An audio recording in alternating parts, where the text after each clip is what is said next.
Hi, it's Danielle. Welcome to my perfume journal where I document and talk about perfumes. If you are new here, welcome. I keep a paper perfume journal that I also share on this channel, but most of my videos are like a virtual perfume journal. On this channel, I talk about all different types of perfumes. I love designer, niche, vintage, independent, celebrity, affordable, not so affordable.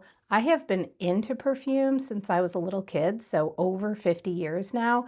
And I've been regularly wearing and collecting perfumes now for over 40 years. So this is really like a lifelong passion, hobby, whatever you'd like to call it for me.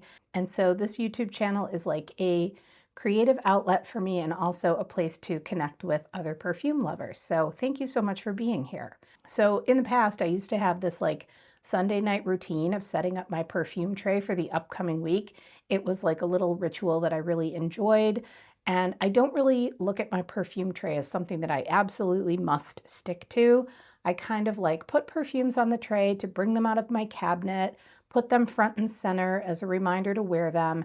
But this year I decided I would set up a monthly tray rather than a weekly tray, just to kind of like shake things up and also to try to really make sure I am not just picking perfumes out of my cabinet as a ritual, but also actually wearing them. And what I'm finding is that fewer perfumes on the tray means there is more of a chance that I will put them on. So in January, I put 10 perfumes on my tray. I wore 5 of them. In February, I put 5 perfumes on my tray and I wore them all. So for March, I thought I'd go like somewhere in the middle, and I have 7 perfumes on my tray for this month. So if I have learned anything about perfume over the last 40 years, it is not to give up on a perfume after one sniff or even one wear. There have been so many perfumes I've written off that I've grown to love. And so this month I am going to give this decant of Widian's Rose Arabia White another wear. The nose here is Natalie Lorson. She has a huge body of work behind her. She is probably most well known recently for doing the original Black Opium and like a bazillion Black Opium flankers. She is most definitely a master perfumer. And I remember when I sampled this perfume the first time that I was really looking forward to it because it has that creamy, sweet, but clean profile that I love. It has some like nice ripe plum, a dollop of powdery almondy heliotrope. There's some violet here, some airy freesia for that like sort of freshly washed vibe, and then a really nice light woody white musk base. And that is so, so pleasant. The profile of this scent is classic, like a pressed white shirt over clean lotioned skin. So I really cannot imagine or remember what it is that made me write this one off at first. So I am giving this one another chance this month to see how I'm responding to it now. So then I went into my special drawer of vintages and discontinued unicorns, and I pulled out this bottle of Michael from Michael Kors. I can distinctly remember when I got this perfume. I had gotten a promotion and I treated myself to Chanel's Chance Au Tendre. And then several months later, after mall sniffing many, many, many scents to decide what my next bottle might be, I treated myself to this perfume and a pair of Michael Kors sunglasses, which I dropped and broke on a vacation a few years later. And this is why I can't have nice things. Anyway, I was so in love with this perfume. I drained the bottle eventually, and then I think by the time I emptied it, it had been discontinued. So I just kind of moved on, but I always thought in the back of my mind, I would love to have another bottle of this one day. So this is interesting because the idea of backup bottles never, ever occurred to me over the decades as a perfume collector because it was just not something that I did. It was not something I even thought about, probably because most of my life, my salary did not lend itself to buying more than like a few bottles a year. But then when I discovered the wide, wide world of fragrances on social media, like you have to realize as a Gen Xer, I have always been late to the social media party.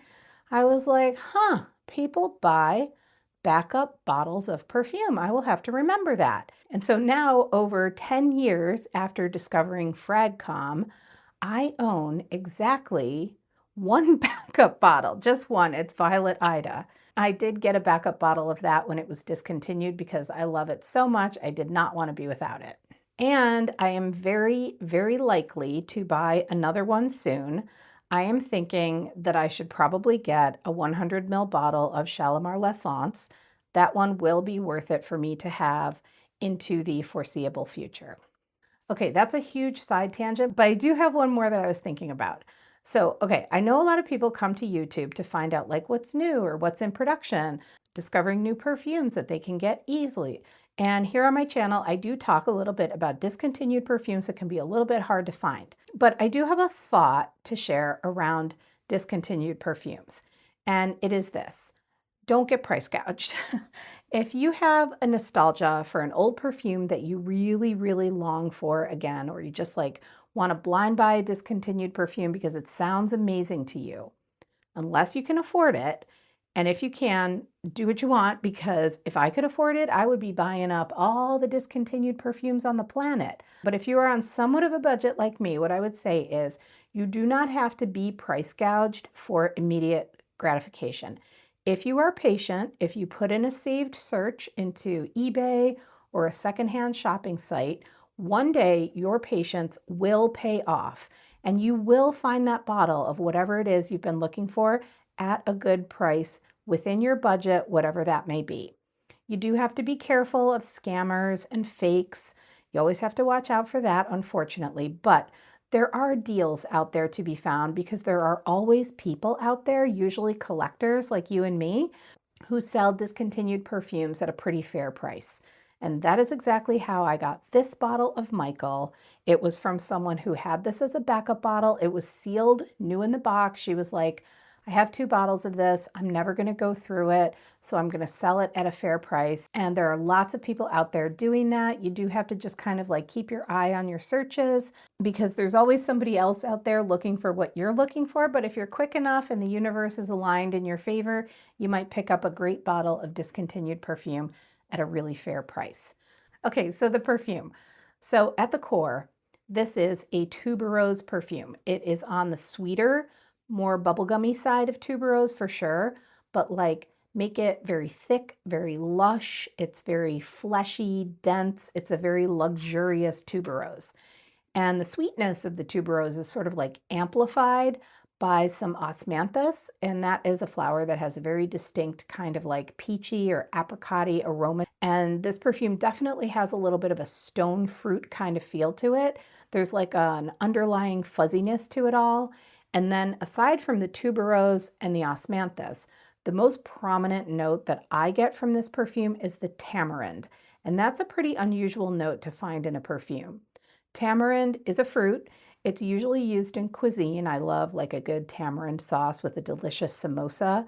And the flavor of tamarind is definitely what is translating into scent form. It's like this combination of sweet and spicy and tangy, sort of the way that ginger shows up in a perfume, but make it sweeter and more pulpy than a ginger root.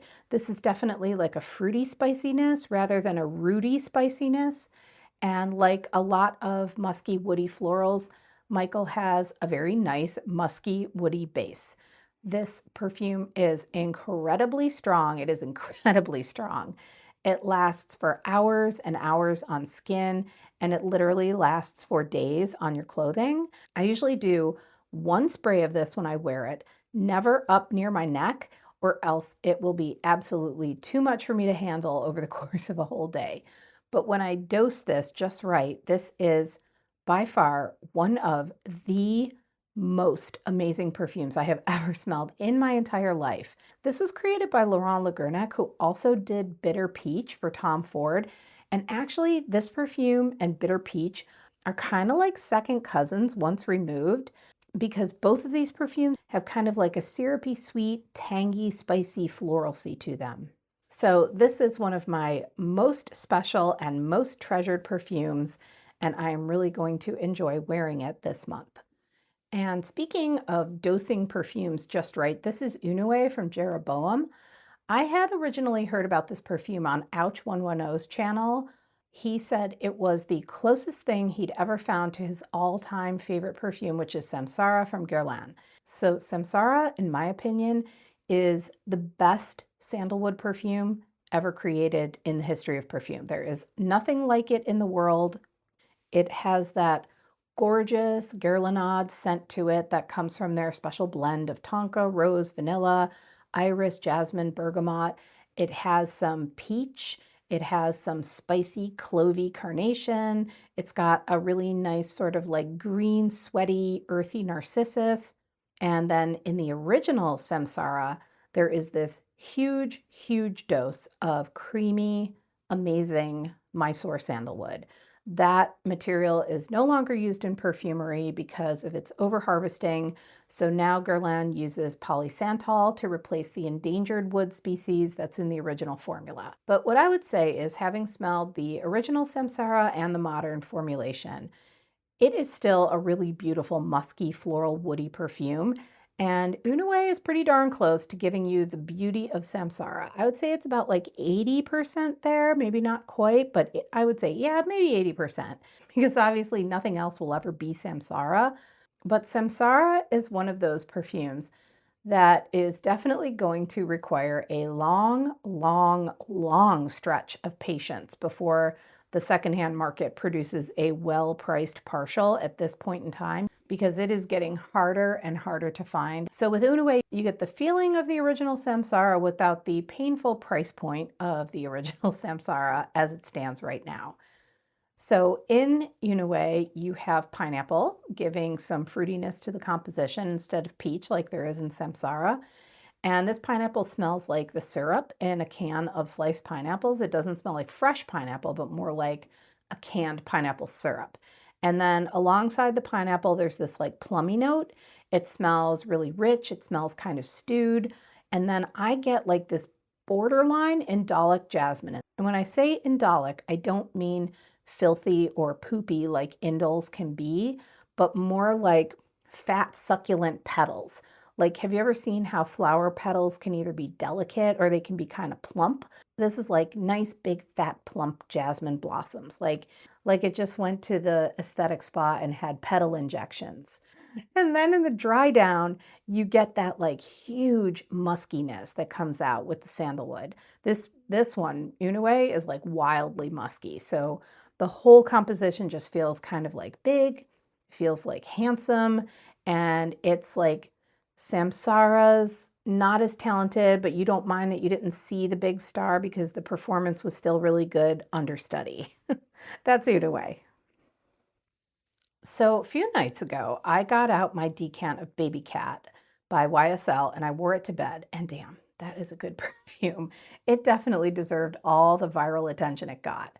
But before there was Baby Cat, there was Vanagloria from Laboratorio Olfattivo, and both of those perfumes were created by Dominique Ropion. And it's sort of like when Ropion created Baby Cat, he was like, let me do Vanagloria, but on a YSL budget. Which is not to say that Vanagloria isn't good, because it totally is very, very, very good. I actually keep waffling back and forth between which one I like better. So both of these perfumes, Baby Cat and Vanagloria, are essentially a very smoky, very velvety vanilla. They feel like somebody took some vanilla pods and put them in the incense thurible at church and swung them around. They have like a sweet but kind of like smudged feeling to them, if that makes any sense. Baby Cat is a sueded smoky vanilla, and Vanagloria is a little bit of a fruitier smoky vanilla. And after having worn Baby Cat recently, I feel like I am preferring the suede in the Baby Cat to the pineapple in Vanagloria. So this month, I'm going to give Vanagloria a wear, maybe two, to see where I'm landing lately on comparing the two. The next perfume is a travel size of Calvin Klein's Reveal. I bought this last year because the little travel size was like super discounted, and I thought a salt and pepper perfume sounded really interesting. And I also hoped that I would really love it because the full bottle is sick, as the kids say. I'll put a picture of it up on the screen. I mean, look at it. It is gorgeous. It's like a square bottle, but the cap is cut on the bias. I think the bottle is so cool. So my first impression of this perfume was not good. I liked the salt and pepperiness of it. It's like the same flavor that you get on the tongue, but in the nose. I liked the muskiness of it. It sort of made the perfume smell like running on a beach. But the note list included solar notes, cashmere, and ambergris. And there was something in that combination at first that kind of turned me off and made me feel a little bit unsettled. But something said, I know that there is pain, so hold on for one more day. And I did. And usually when I listen to my inner Wilson Phillips, the perfume ends up being a love or at least a like. So I revisited it. I did indeed like it a lot more. I want to keep wearing it until I run out of this travel size and then determine if I would like to grab a full bottle of this or not. So this is Confetto from Profumum Roma, and I bought this on our first post-pandemic vacation. I was so happy to be traveling again, and I could not wait to get into a perfume shop for the first time in years. Of all the perfumes that I have purchased from them, I have this full bottle and I have maybe like 5 or 6 travelers. Every single one of the atomizers that I have leaks, every one. I just wish they would upgrade their atomizers. And I'm wondering if anybody else out there who has any Perfumum Roma perfumes, have you had any of these same problems with their bottles? Or is this just a me thing? I don't know. Anyway, without further ado, my gripe about the atomizers is totally overpowered by how much I adore this perfume, this scent. So confetti are what many other people might call sugared almonds or Jordan almonds. They are a traditional wedding favor in Italian culture. They are a very, very strong scent memory, flavor memory, and nostalgia memory for me. When we were kids, it was really, really rare for children to be invited to weddings. We just weren't included generally.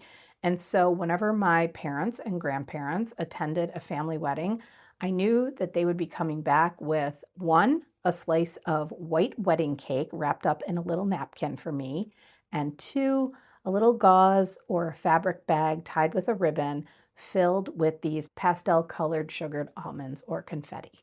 The hard sugared coating on the almonds have like an aniseed flavor to them. And so that is what you get in this perfume, in Confetto. You have like a vanilla sugar, an almond, and an aniseed note or like licorice note. So when I got this perfume, the liquid was like a very, very light blush pink. And you can see how much it has darkened over time, very likely from the vanilla material in the formula. So you have to be a little bit careful now when you spray this on clothing. And when you spray this on skin, you will notice that your skin is like glistening, and that's because the oil concentration in their perfumes is very, very high. I have to be a little bit careful not to overdo it with this one. This is a huge one. This is another perfume I never spray on my neck area because it can kind of overwhelm me, but it is incredibly beautiful. It is very, very nostalgic. It is very Italian and very good quality. And for this one, I will definitely deal with the crappy sprayer to have this gorgeous gourmand to wear. And at this rate, as you can see by the dent, this is going to last me many, many years. And finally, this gem among gems, this discontinued perfume that I somehow managed to get in both EDT and EDP concentrations. This is Theo Fennell Scent. So I first heard about this perfume from my friend Fliss. She has incredible, impeccable taste in perfume, and she writes about perfumes and speaks beautifully about perfumes on her Instagram and with her podcasting foursome Les Odorants. And knowing my love for vintage perfumes and affordable gems by incredible perfumers, she strongly urged me to seek this one out. It was crafted by the genius Christophe Ledamiel, and it was, exactly as she said, an incredible affordable gem. Fliss is always right. So to me, some of the best perfumes are the most difficult to describe, and this is definitely one of those perfumes. So this was released in 2006, long, long, long after the popularity of like the spicy floral chypre style perfumes of the 80s had faded out. But weirdos like me were still like holding on to them with a tight grip, longing for their return to stardom. And I really hesitate to try to describe this perfume as I don't really think I've even worn it enough to give it its proper due. It was so hard to get that I'm like hoarding every drop of it, but perfumes are meant to be worn, so I'm gonna do that this month. And here's what I will say about this after having worn it a few times so far. This is basically a big, heady floral bouquet of yesteryear. There's like big jasmine and big rose sprinkled with saffron taking up like most of the space in the bouquet. And there's some violet that adds some like lovely powderiness, almost like dusty powderiness, kind of like dynasty dressing table style. There's a bit of filthiness to this that's not like barnyard animal filth, more like a sweaty filth. And the thing that I'm really trying to work out in this perfume is the base. Like, is this a Chypre or isn't it? The notes don't call out oak moss, but there's like a distinct Chypre kind of feel to this perfume. This isn't ambery. There's no vanilla that I can detect. You get that warm, powdery, like labdanum tonka benzoin feel in the base, and there's definitely patchouli there, giving it like an earthy roundness. And all of that sort of makes this border on Chypre to me. And when this was available, it was cheap as chips, as Fliss said to me. It is amazing to me that something this good can be so inexpensive, especially when you think about some of the perfumes today that are like 12 times the price and only a fraction as good. So it's definitely going to have to be a weekend this month when I have very little to do except sit and inhale my own self all day, because I really want to study this one and get to know it a lot better.